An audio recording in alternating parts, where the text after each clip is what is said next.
premjeru speciāli avio reisi ar mazām vērtām lidmašīnām vai specreisi.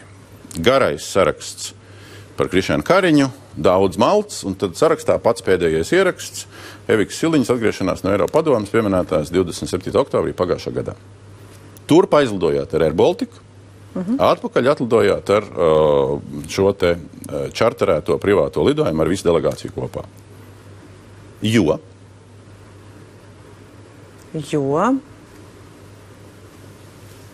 es esmu skaidri definējis, ka es vispār nelidoju pa valsts budžeta līdzekļiem ar specreisiem. Šitie ir par Eiropas nodokļu maksātāju līdzekļiem. Bet es nelidoju par valsts budžeta līdzekļiem. Kāpēc atlidojat atpakaļ ar specreisu?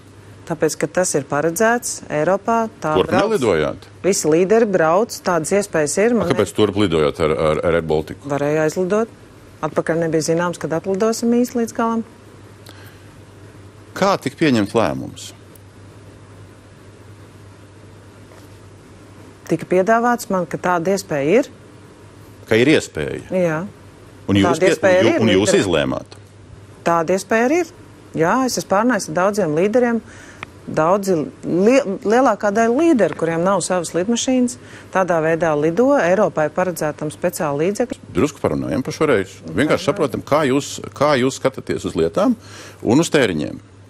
Eiropas nodokļu maksātāja nauda, tā ir tā pati, ko mums vajag no Eiropas citiem jautājumiem, austrumu robežai vai jau kam citam.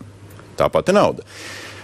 Divi e-pasti, ko valsts kontrole oficiāli mums izsniedz no saraksts, kas notiek starp valsts kancelējas darbiniekiem un ceļojuma aģentūras darbiniekiem. Mēs, protams, par šo visu epopēju esam prasījuši jūsu birojām. Mēs pieņemam, ka jūs varbūt zinat.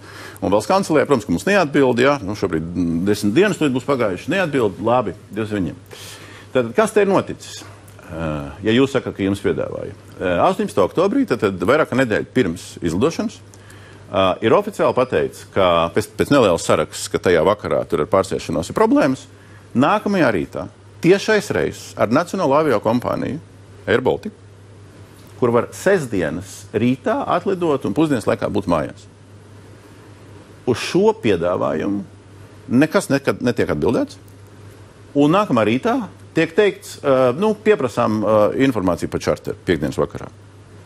Siliņas kundze, tieši ko jums vajadzēja Latvijā izdarīt piekdienas vakarā, lai atlidotu čarteru? Nevis pārgulēt Briselē, visi delegāciju aiziet vakariņās, parunātos, satiktos kādiem cilvēkiem varbūt, jā, kas summā ir valsts kontrole tur rēķina 19 000, labi, varbūt 15 nav svarīgi, jā, un mierīgi atlidot nākamā rītā. Damburkungs, es nelidoju ar šādiem reisiem. Jūs ar šo konkrēto lidojat? Jā, ar šo reisu es lidoju. Tad, kad es uzzināju, ka mums vispār nav pat kārtība valsts kancelējā, kādā ar šādu reisu, kurš ir leģitīmi paredzēts no Eiropas Savienības līdzekļiem. Eiropas Savienības līdzekļos nav teikts, ka jālido obligāti čarteriem, kuri pateiks, ka mēs jūs apmaksājam ceļu. Tātad šis reiss ir mans vienīgais reiss. Neilgi pirms manas stāšanās amatā. Un jums atnesa informāciju, var atlidot rīt no rīta ar Air Baltiku. Un var atlidot iepriekšējā vakarā ar čarteru. Un jūs pieņemat to lēmumu? Vai jums atnes informāciju, ka var atlidot nākamajā rītā? Iespējams atnes, iespējams neatnes. Skaidrs.